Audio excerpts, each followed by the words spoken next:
Songs are the soundtrack of our lives. From birthday parties, lullabies, our first love, our first heartbreak, our wedding song, our next wedding song, and ultimately the song that's played at our funeral. Songs enhance the moment or the season. They help us dance. They make us cry. They make us run the extra mile. And they can even make us hate sitting in traffic just a little bit less. Songs help us remember our lives. They are a time capsule and a time machine. Imagine you're riding in your car next to your partner in your perfectly happy marriage when all of a sudden that song comes on. That song, that song from that one summer love. And as your partner is sweetly giving you a traffic update, you are gone, evaporated from your heated seat back to that Greek island with the sunset lips of Pericles Konstantinos coming in for a kiss. You have been transported by a song that was encoded in your brain that summer. It's not your fault. Songs are powerful. Have you ever thought about what's in a song, what's in those 3.5 minutes of arranged sound that have such impact? We all listen to and turn to songs. I've had the privilege of being someone who writes songs, and as a professor at the Berklee College of Music, I help other artists write theirs. And there's tools we use as songwriters that affect emotion. One of the tools we use is tone. That's something we all understand, tone. Imagine you're sitting in a cold hospital room waiting to meet your doctor, wearing nothing but your underwear beneath your dignity gown, and your doctor comes in. Nobody wants to hear, "Hello, my name is Dr. Watson and I'm your brain surgeon." We want to hear, "Hello, my name is Dr. Watson and I am your brain surgeon." Because when his tone of voice goes up, so does your heart rate. And when his tone of voice goes down, you feel calm and like, "I'm in good hands." So tone of voice matters. The next time you go on a first date, you can either say, "I haven't been on a date in a while." Or you can say, "I haven't been on a date in a while." It matters. It matters. So think of melody as the song's tone of voice. How we say what we say is oftentimes more important than what we say. As Western listeners, we have a relationship to melody, and we have an expectation to that relationship. So I'm going to play something, and when I stop playing, I want you to tell me what you expect me to play next.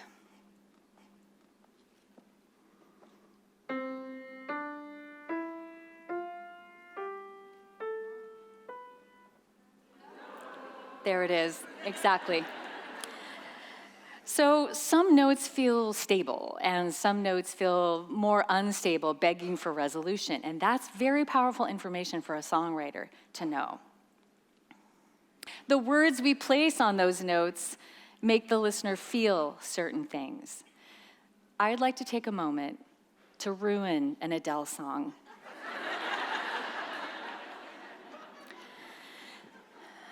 I'm sure you've all heard her song, "Someone Like You." In the verse and in the pre-chorus, she runs into her ex unexpectedly, and she's clearly still in love. And in the chorus, she says, "Never mind, I'll find someone like you." Okay, you know the song. What if she had sung it like this? "Never mind, I'll find someone like you." What happened? I apologize, by the way. In my version, we believe her. We believe she will find someone like you. No problem. There's plenty of you out there. Because I have paired stable notes in the key and stable chords, bringing a feeling of stability. But that's not the melody she sang. Those weren't the tones that she sang. This is her version. "Never mind, I'll find someone like you." Do you feel the difference? So when she sang Nevermind, she sang it on the most stable note in the major key. When she sang Find Someone, she sang it on that note that you all wanted me to resolve back to the home note. Find someone. And then she sings You on the bittersweet 6th degree of the major scale, breaking your heart. You. In her version, we know she will never find anyone like you. We know that because she has paired unstable pitches to match the way she's feeling, building empathy with the audience. Go, Adele.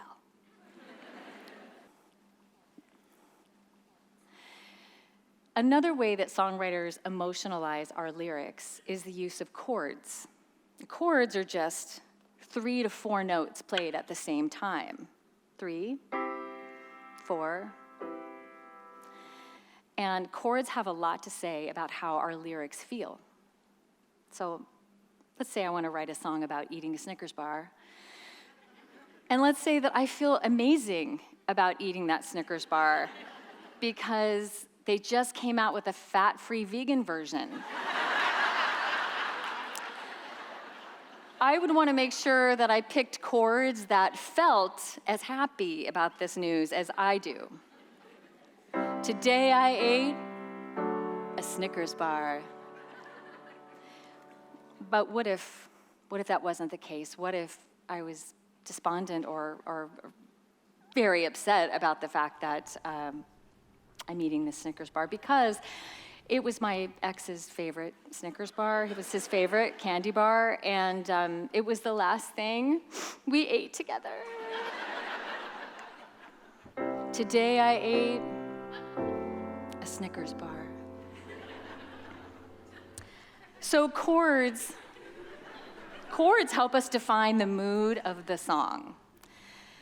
Another tool that we use is repetition, because repetition helps our listener remember our song and sing with us.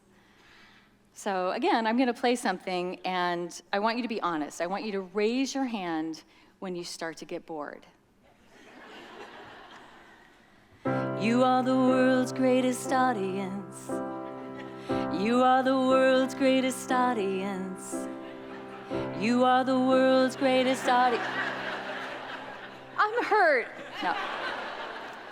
Exactly. How did we all know that, right? Because in songwriting, there's the rule of 3.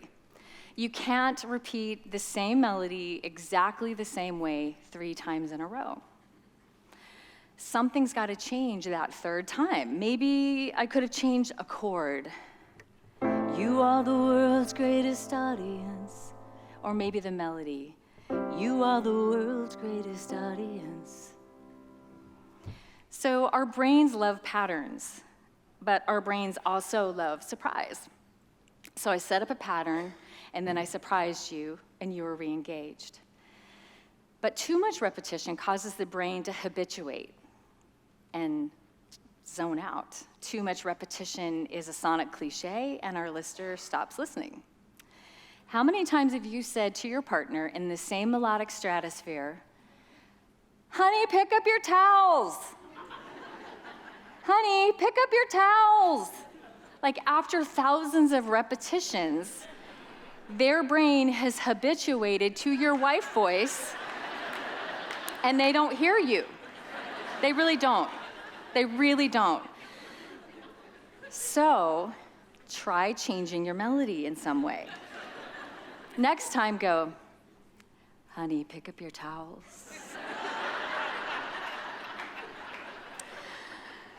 Songs help us process emotion and understand how we feel. When we listen to songs we love, our brain releases the feel-good hormone dopamine. When we listen to songs we don't like or hate or bad hold music, our body releases the stress hormone cortisol. So try a little bit of this brain science for yourself at home. Pick a song in the morning to start your day with instead of the usual negative thought train that blazes through your brain, taking you with it. Put on a song you love that has uplifting lyrics that primes your nervous system for a great day. Or the next time you have questionable in-laws coming over, instead of awkward silences and small talk, put on a song you know they love, and let the dopamine flow. I like to start a song with a great title, or a concept, or a clear emotion. And then use the language that's a mixture of concrete language, metaphor, and emotion. And then I use all of the musical elements in support of that idea. As music helps us process negative emotions, as I've gotten older, I've had to adopt new nouns to my vocabulary. Words I never thought would belong to me, like jowls and turkey neck, and most horrifyingly, crepe skin. So, in order to process my rage, I wrote a song about it.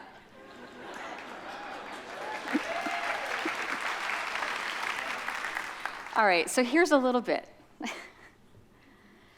Crepe skin, oh, I've got crepe skin.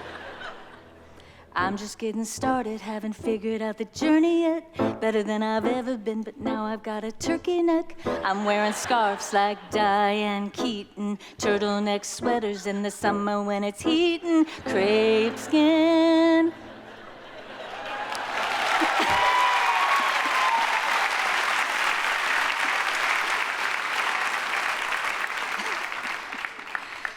I know you don't relate, but yes, I was able to laugh at the aging process and better accept it and the delivery of my first AARP magazine. Over a year ago, many of you might know this, over a year ago, I was diagnosed with breast cancer. And I turned to music for my therapy. In fact, my song was Lizzo's About Damn Time. Yes. After a double mastectomy, chemotherapy, and going bald, Lizzo's lyrics, I've been so down and under pressure, I may not be the girl I was or used to be, bitch, I might be better.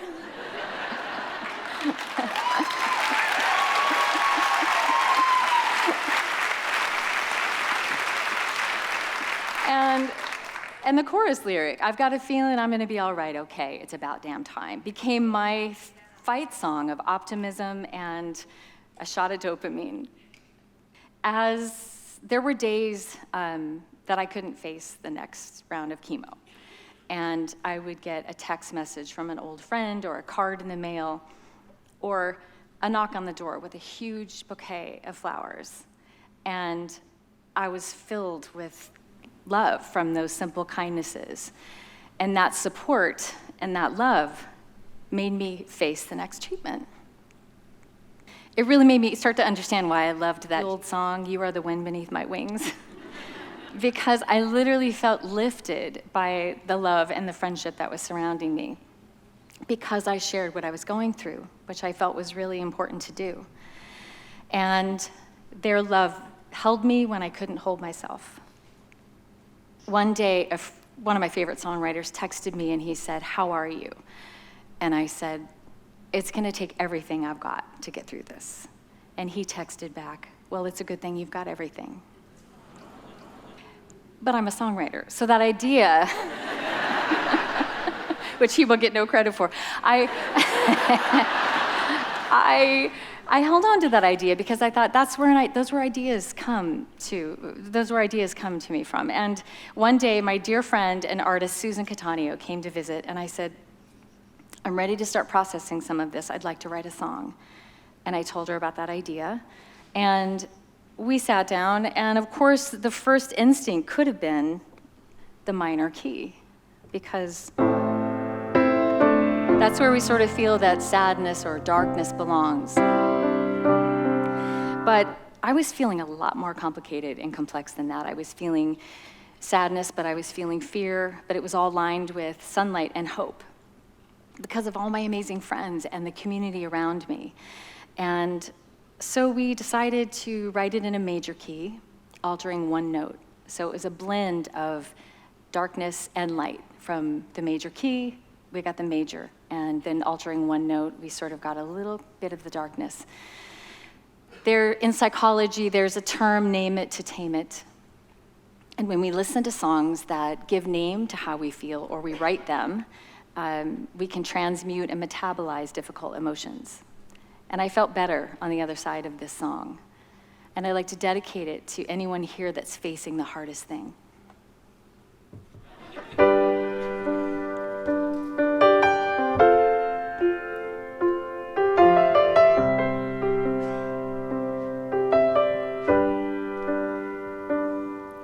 The room went out of focus when I heard that diagnosis. Words I never thought I'd hear. I told my family, then my friends, as we all tried to pretend that nothing bad ever happens here. But then there were cards and calls and flowers at my door. I don't feel so alone anymore. It's gonna take everything I've got. It's gonna take everything I've got. Everything to get me through. It's gonna take everything I've got. Everything I've got. Everything to see me through. So it's a good thing that I've got everything.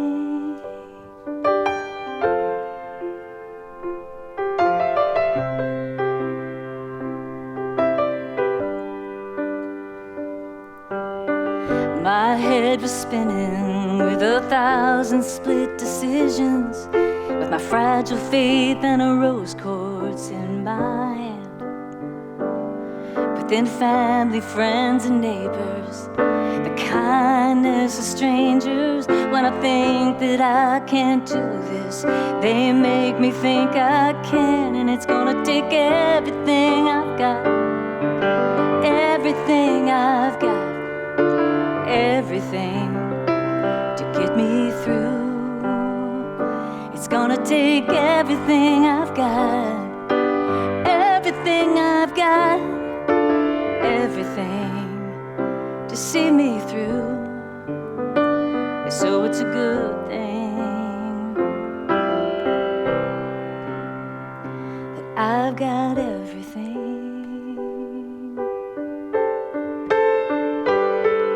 'Cause love is a real thing. And love is a real thing. And it's the only thing. And it's everything we've got. It's everything we've got. Everything to get us through. It's gonna take everything we've got. Everything we've got.